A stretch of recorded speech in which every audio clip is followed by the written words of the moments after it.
Saludos a toda la gente que me ha estado siguiendo en esta investigación sobre la Diablada, en este documental que hemos titulado Origen de la Diablada y otros debates. Pues hemos tocado la parte troncal y con este segmento, o más bien 10º segmento, estamos concluyendo la parte específica sobre la Diablada en sí, donde incluiremos algunas cosas que no se dijeron en otras partes, algunas entrevistas que posiblemente algunos fragmentos hayan faltado y también algunas cosas nuevas.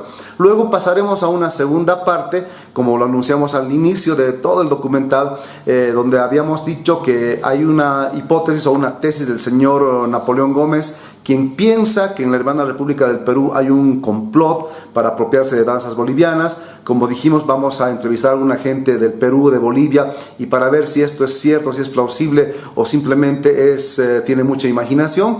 Y por último concluiremos con la respuesta al señor Omar Aramayo, un estudioso puneño, quien plantea la tesis de que Bolivia fue un país recientemente desmembrado del Perú, algo que mucha gente no está de acuerdo, especialmente gente que está en ciencia y en historia. Lo haremos con elementos contundentes para aclarar un poco este mito que sirve de algún modo para confundir a la gente en tema de cultura y danzas, que no debía mezclarse, en mi opinión. Sin embargo, cuando lo hacen provoca mucha confusión y creo que esto debe ser aclarado.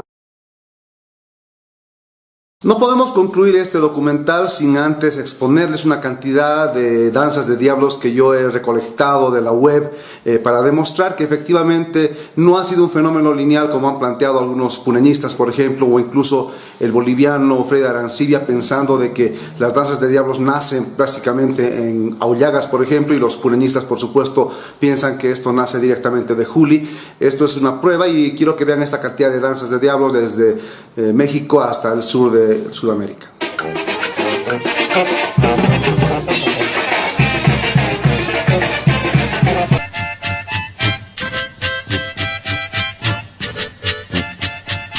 Vestirse de rojo con grandes máscaras de diablos. Se dedican a correr por las calles de San Marcos y San Pedro Zacatepeques.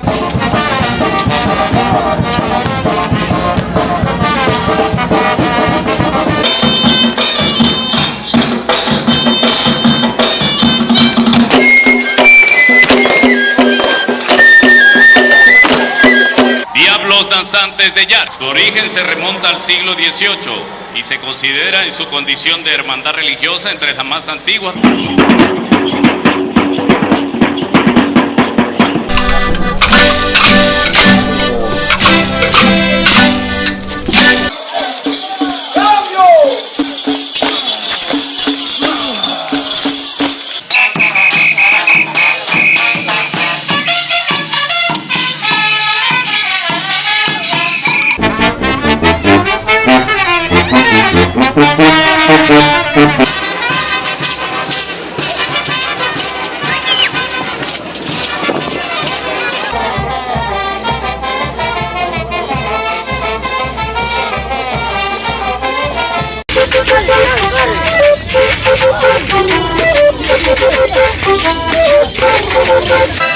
Danza mestiza de la época republicana. Interpretan a los diablos con su corte infernal. ¡Esa es fraternidad! ¡Fraternidad!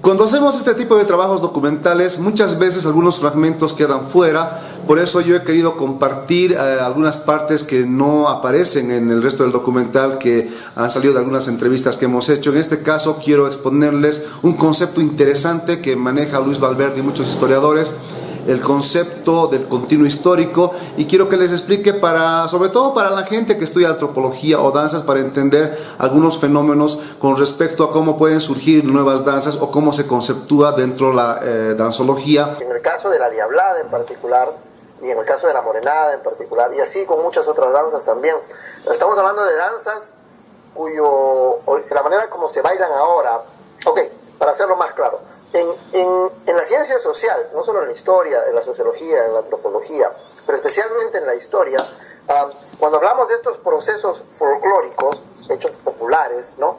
Se tiene que ver si existe lo que se llama en sociología o en antropología un continuo histórico.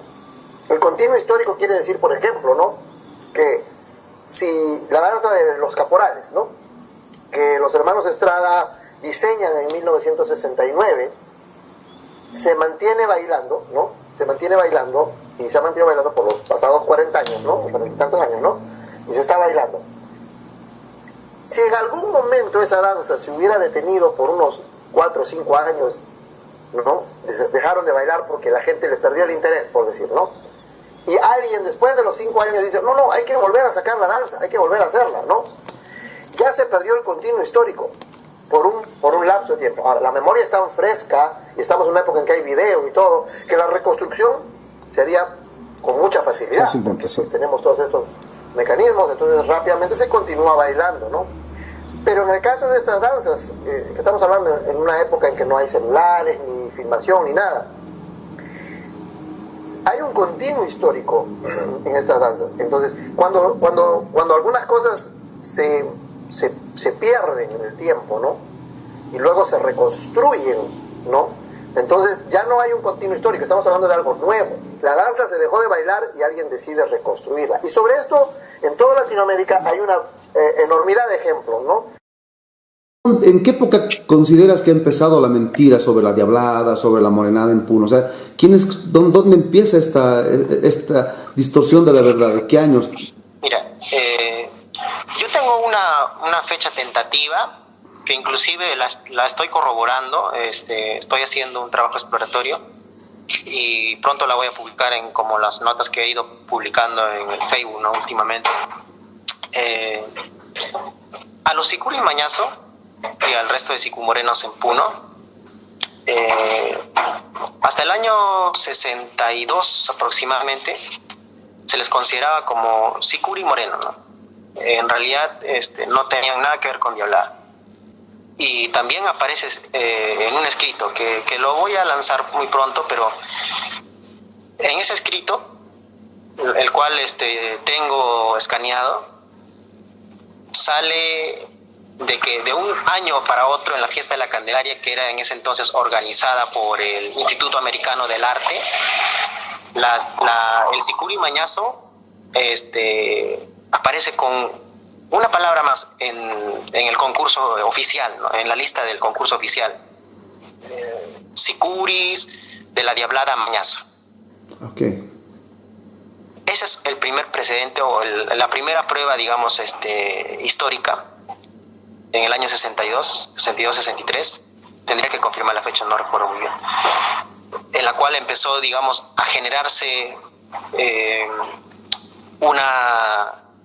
una distorsión de la historia. Es como que, porque los primeros conjuntos, y ojo, justamente Porteño se funda en el 62, y Bellavista, Diablada Bellavista en el 63. Y la Diablada Porteña es la primera Diablada de Puno institucional, ¿no? Como Diablada, con el estilo orureño. Okay. Y coincide justamente, ¿no? Coincide porque probablemente antes de ese año, en la Diablada del 61, 60, no habían Diabladas. Entonces lo único que existían eran los sicuris, las tropas de sicus, bailando como en los primeros bloques, diablos, toros, como, bueno, personajes, ¿no? Ficticios, ¿no? O históricos. Y bueno, pues para tratar tal vez de dar una, digamos, otra variante, le pusieron Sicuris de la Diablada Puneña Mañazo. Okay. No, está en la lista, así aparece inclusive en el acta oficial del Americano del Arte. Y bueno, pues a partir de ese año, el año del 60 ha sido muy importante, ojo. Yo invitaría no solamente a peruanos, sino a bolivianos a investigar más sobre la década del 60. Ahí parte todo. Okay. Antes del 60, la mayoría de escritos o notas periodísticas daban a entender de que eran danzas que provenían de Bolivia, ¿no? ¿Cómo estamos mezclando justamente? Estamos mezclando para crear prácticas discursivas sobre falacias, medias verdades o falsedades para crear una verdad nueva. Claro. Ahora, yo no te voy a negar con la revelada, y me parece que sí, que seguramente ha de haber una diablada puneña o un baile puneño, posiblemente. Nunca lo vamos a saber. Ok, puede ser, claro. Porque ya no existe. Claro, pero tal vez es como cuando René Calderón Alcín propuso el kirki para explicar el caporal en el... Perdóname, ¿cómo me puede sacar el kirki y la kirquiña? Si eso no tiene nada que ver, no lo puedes probar. Es como que te puedo decir, Dios existe o no existe. Claro. ¿Sí o no? Y tú vas a decir, no, a ver, si no puedo probar que no existe es porque existe. Al revés, o sea, yo mando el lenguaje. Algo importante. Está bien, los puneños por el tema de identidad, por tema de desconocimiento, pueden hacer, digamos, alguna gente ha impulsado el falsear la historia para convencerse a sí mismos de que es cierto. Pero, ¿qué pasa con el resto de canales de televisión peruanos que también pareciera que están en esta misma búsqueda, ¿no?, de justificar lo que algunos puneños dicen? ¿A qué crees que se deba eso? Pero es que tú lo has dicho, Ariel. Pareciera. Los canales en la ciudad capital de Lima no mencionan, no hablan. No es noticia en Lima. Un par de veces fue noticia, brevemente, por el tema de hace muchos años, cuando la Miss Perú le pusieron un traje parecido al de la Diablada, ¿no? Pero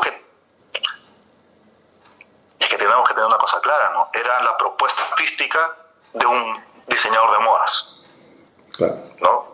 Que recoge, y ahora sí quiero estar claro acá, recoge lo que hoy en día ha sido apropiado por el pueblo y por la masa.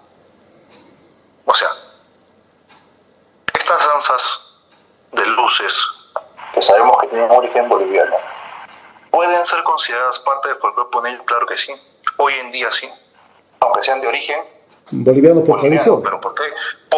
Justamente por movimientos culturales, porque son justamente personas y sociedades que comparten los mismos valores culturales. De acuerdo. Lo han hecho parte de su vida, no por un tema de apropiárselo, sino porque lo han hecho parte de sí. Una temática que se ha incluido muy poco en este documental, que sin embargo es importante también apuntar, porque hay gente que estudia estas danzas y seguramente hay gente que va a ver estos documentales, es mencionar la investigación de la antropóloga austriaca Evelyn Siegel, a quien no he podido yo entrevistarle pese a que me he contactado con ella, pero el trabajo de ella más que todo refleja una investigación de las danzas de diablos que ha habido en Bolivia, en La Paz, y entre estas tantas danzas de diablos que no son la diablada, como insistimos en varios casos, a pesar de que Evelyn Siegel las denomina así, puedo nombrar a los diablos romanos de Chijini y también a los diablos rojos de Sunchulaya, que es importante para mostrar como ejemplo a otras danzas de diablos fuera de la diablada dentro de Bolivia. Danzas de Bolivia es el segundo tomo de nuestra serie No se baila así nomás. De La Paz, que una de ellas, por ejemplo, si usted va a YouTube todavía la puede ver, se llaman Los Diablillos Rojos, novelantes, en Chuchulaya. El video está en YouTube, me parece que lo puso la antropóloga Evelyn Siegel. Usa la misma música, por la influencia, usa la misma música de la Diablada de Oruro, pero el traje es diferente, claro. Se va a sorprender, las máscaras son diferentes, ¿no?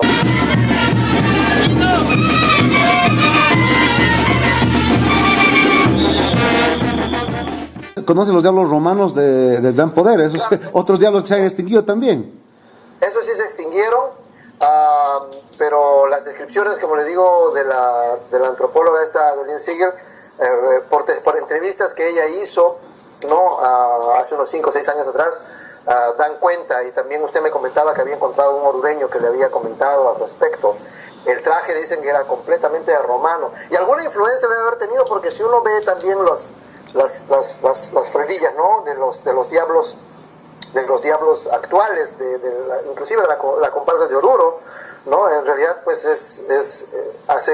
hay como unas, se ha ido modificando con el tiempo, pero hay una cierta influencia de lo que fueron, de lo que era el traje de los romanos, ¿no? Que los romanos se ponían falda, pechera, ¿no? Claro, hasta ahora. Y esas cosas. Entonces, había diablos, y hay diablos, ha habido danzas de diablos en toda Latinoamérica. En el Perú, por ejemplo, se puede contar hasta 10 o 12 de las más conocidas, ¿no? Danzas de diablos. Encontré en diversos trabajos.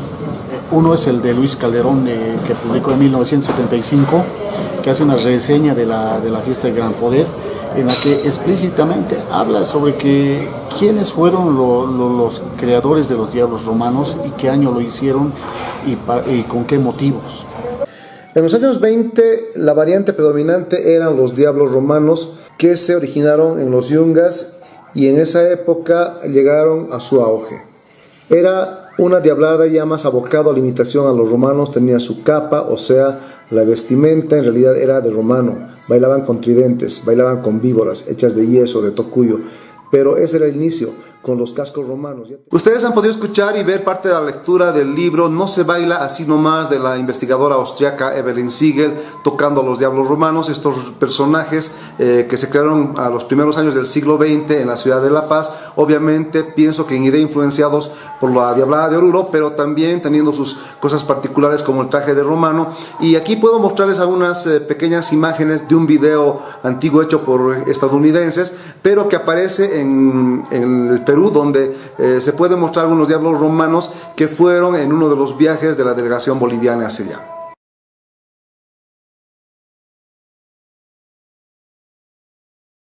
Estamos al tanto que buenos investigadores en el Perú, por ejemplo Luis Valverde o Job Manuel Galarza, conocen la investigación de Evelyn Siegel sobre diablos en La Paz, pero como novedad quiero proporcionar algo que me enteré recientemente, algo que ha investigado la señora Zelaya, Amanda Zelaya, sobre diablos en Cochabamba, que también será algo novedoso para investigadores sobre danzas de diablos, y quiero compartirles la entrevista. Usted me cuenta de unos diablos en Cochabamba, en Tarata.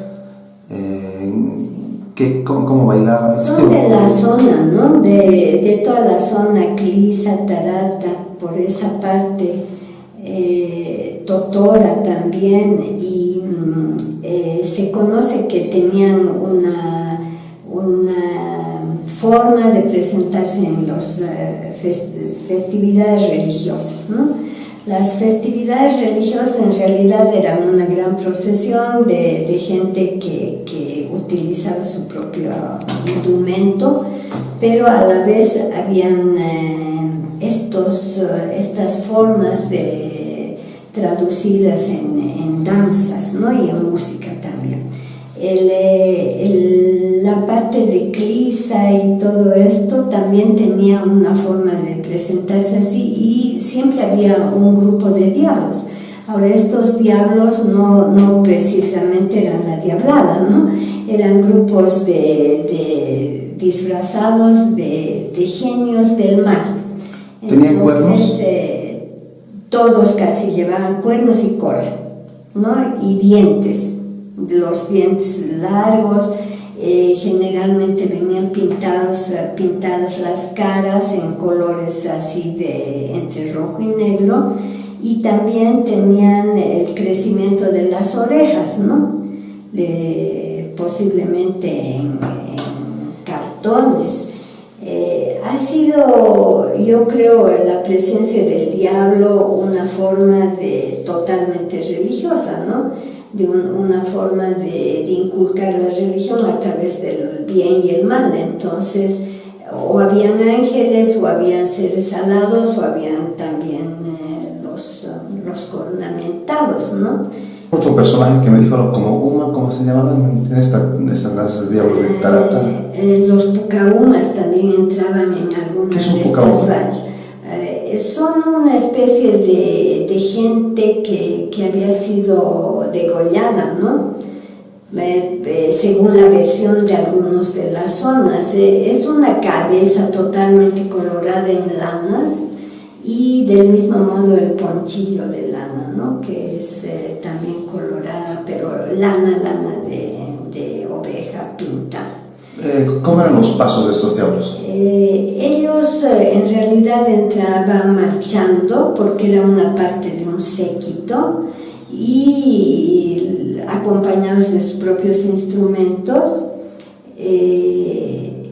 Posteriormente varios otros grupos que representan, varias otras cosas, ¿no? Por ejemplo, monos, por ejemplo, cóndores, o también aves, ¿no? Es interesante la forma de la aparición de estas figuras, ¿no? ¿Y ha desaparecido esta danza? ¿Ya no se ve más? Yo creo que continúa. ¿Hace cuánto ha visto? para mí que Clisa, toda esta parte, está guardando muchas cosas muy interesantes. ¿Hace cuánto fue la última vez que vio esto usted o conoce? El 78. ¿Todavía el 78? Claro que sí. Al festival Luzmila Patiño, de hecho, vinieron unos Pocahontas. Y voy a tratar de conseguirlos. Alguna foto tal vez. Maravilla. Estos videos están en la Universidad de Berlín. ¿De Berlín? Sí. Qué bueno.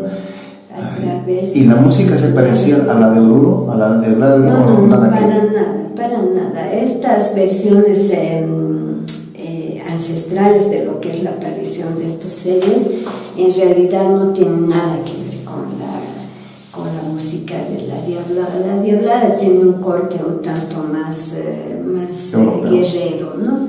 Más de otro tipo, ¿no? Son marchas. Ya arribamos a la parte final de estos 10 segmentos del documental sobre la Diablada y vamos a hacer algunas puntualizaciones, decir, por ejemplo, que la Diablada es una danza creada en el departamento de Oruro, que data aproximadamente después del siglo XVI, donde aparecen los primeros autos sacramentales, de lo cual tenemos evidencias en libros y textos. Especialmente se habla de las ciudades de Paria o los pueblitos de Challacollo, donde de ahí probablemente fue surgiendo gradualmente y después llegando a la ciudad de Oruro. También vamos a puntualizar que esto se ha mestizado y ha adquirido también elementos foráneos. Uno de los más importantes es la música que acompaña a la Diablada, música que, dada la investigación de don Jesús Elías, como mostramos en el segundo segmento, tiene origen francés, de marchas militares francesas del periodo napoleónico. Después también vamos a decir que no es cierto que la Diablada está originada en Juli, Perú, de que más bien allá hubieron otras danzas de diablos que probablemente se han extinguido, la mayoría, y que la Diablada ha llegado a Puno aproximadamente a principios del siglo XX, sino antes, y que la danza que se conoce como Diablada puneña también tiene origen boliviano, que nace del Misti Sicuri o Sicu Moreno, que fue llevado en 1882 al Perú, de lo cual hay reportes y documentos, especialmente del antiguo poeta puneño Inocencio Mamani como prueba, y también algunos escritos de Luis Valverde y de Américo Valencia, puneños y peruanos, que reconocen el origen boliviano de esta danza. También hemos abordado y hemos rebatido las teorías nacionalistas del origen de la Diablada en Aullagas, Potosí, donde el principal ponente era el señor Arancibia, al cual hemos respondido y hemos podido demostrarle que está equivocado en la hipótesis que tiene, precisamente porque algunas de sus fechas no cuadran, como ya hemos expuesto. Por último, quiero agradecer a todos ustedes que me han acompañado en estos documentales, y no se olviden que hay 2 segmentos más: el tema del supuesto complot del que habla don Napoleón Gómez y mi respuesta a don Omar Aramayo. No se pierdan.